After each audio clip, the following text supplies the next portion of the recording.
Welcome to Aaron Mahnke's Cabinet of Curiosities, a production of iHeartRadio and Grim and Mild.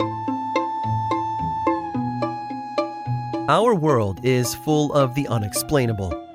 And if history is an open book, all of these amazing tales are right there on display, just waiting for us to explore.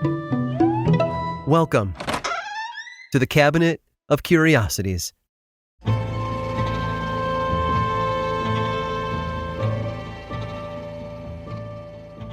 On September 9th of 2022, John Chappell walked the grounds of Buckingham Palace, black ribbons in hand. The nation was in mourning. Just a day before, Queen Elizabeth II had passed away, ending her 70-year reign over the United Kingdom. The Queen's death was the top story broadcast worldwide. It seemed like practically everyone on Earth had heard the news. But still, someone had to tell the bees. As part of his duties as royal beekeeper, John went hive to hive, tying black ribbons to their entrances and informing the bees their mistress had moved on. They shouldn't worry, he told them. Their new master, King Charles III, would be good to them. For centuries, beekeepers just like John have been careful to inform their buzzing charges when their owners die. According to superstition, if the bees weren't told, bad things could happen to the colony. They might fly away, stop producing honey, or even die themselves. It's not clear when or where exactly the superstition started, but records of the practice exist throughout the UK, Ireland, Germany, France, the Czech Republic, and even parts of the United States. Now, telling the bees is a ritual that differs from place to place. In some traditions, the hive was turned so that it could watch the funeral procession. In others, it was customary to leave a piece of cake from the service as a gift to the bees. Many of these customs highlight the historically close relationship between humans and bees. They aren't just fuzzy bugs, they're important members of the household, with their own thoughts, feelings, and grief. In one case, the Associated Press reported on back in 1956, the bees actually attended a funeral. When a beekeeper named John Zepka died in the Berkshires in western Massachusetts, his mourners arrived at the tent erected over the grave to find a swarm of unexpected guests. According to the news article, bees buzzed lazily around the ceiling of the tent and rested on the funerary flowers. Perhaps it was their way of saying goodbye to their beloved caretaker. Although the practice comes from 19th century folklore, its roots may actually be ancient. Bees have been associated with death and the underworld for millennia. In ancient Egypt, for example, honey was important in certain burial rituals and may even have been used to preserve bodies. Because honey is antimicrobial, it can slow bacteria as they break tissue down. This is probably why honey was also used in Babylon, where Babylonians supposedly buried their dead in the liquid. In both Egyptian and Celtic mythologies, bees were seen as messengers that could cross boundaries into the realm of the gods, or the land of the dead. When Christianity spread to Celtic lands, early Christians co-opted these beliefs as well. But don't worry, you don't have to wait for someone to die to talk to your apian amigos. In fact, many of the traditions about talking to bees maintain that you must keep them updated on all new changes to a household, deaths, births, marriages, and children moving out. Throughout the Victorian era, it was customary to decorate hives with flowers for a wedding in the United Kingdom. Perhaps this was their way of getting bees into the party spirit. In some cases, it was necessary to make sure the bees were fed too, by leaving them a slice of wedding cake. And in certain regions of Germany, newlyweds needed to introduce themselves as a couple to the bees of the household, lest they suffer an unhappy marriage. Today, we know that bees play an important role in all of our lives. Whether we have hives in our backyard or not, bees are essential to pollinating plants, from the trees that give us shade and oxygen to the crops that feed us. Without them, we all suffer. And with the rise of pesticides, habitat loss, and global warming, the bees need our help if they hope to survive. So go tell those bees thanks for all their hard work. And if you're dealing with grief, maybe try telling the bees. Bitter loss can go down easier with just a bit of honey.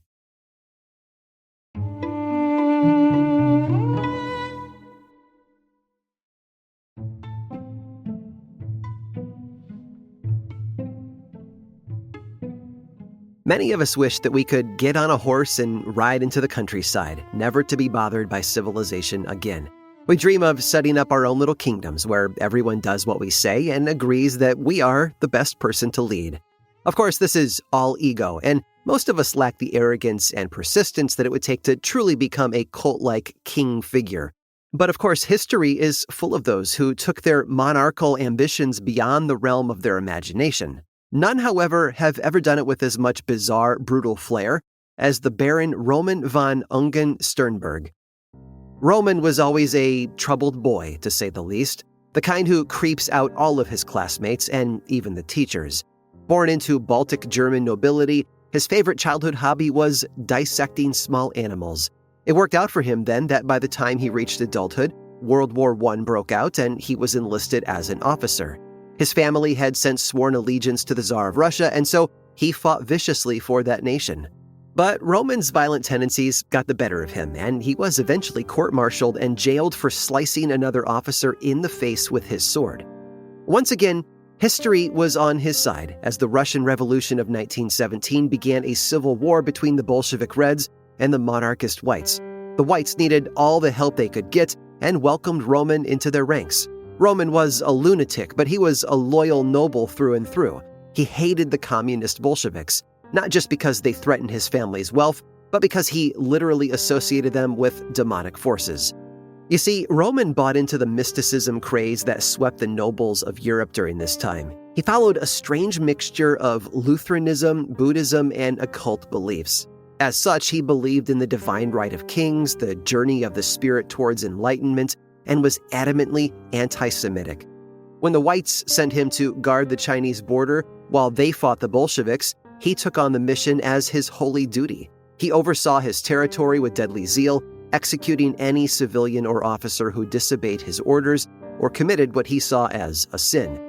The only problem was the Whites rapidly lost the Civil War, with the Tsar being executed in 1918. All of Roman's diligence was for nothing. Completely disillusioned and looking for a sign from God, he received it when Bagh Khan, the monarch of Mongolia, reached out to him to form an alliance. The Chinese had invaded Mongolia, and the Khan needed help driving them out. This suited Roman just fine. If he couldn't defend the Tsar anymore as a cavalryman, then he would defend the Khan as one of his warlords. And so, from 1919 to 1921, Roman led his small army on hit-and-run attacks against the Chinese in Mongolia. They often overwhelmed much larger forces, too. None of his men dared to go against him. The Chinese might shoot you or stab you, but Roman, he would boil you alive in an oven or whip you until your flesh fell off your bones. His ultimate victory, though, came when he had his men surround the Chinese-held Mongolian capital with bonfires, making it look as if the city was surrounded by a huge horde. It was as if Genghis Khan had come back to life to reclaim his homeland, and once they breached the walls, they rushed in and he slaughtered all of the Chinese and European Jews that he found inside. It was a vicious and bloody act in a vicious and bloody time. By today's standards, Roman was a monster, but to the Mongols, he was a god. In fact, when Roman returned the capital to Bagh Khan, the Khan gave him an honorary title and referred to him as the god of war. Roman dreamed of continuing his crusade, leading the Mongols to capture China and Russia, creating a Mongol-Russian empire that would eventually conquer the world. But he seems to have forgotten about the massive Red Army to the north. When the Bolsheviks, now better known as the Soviets, heard that the White Russian commander had conquered Mongolia, they wasted no time in sending troops to take it back from him. They installed the communist government and executed Roman by firing squad.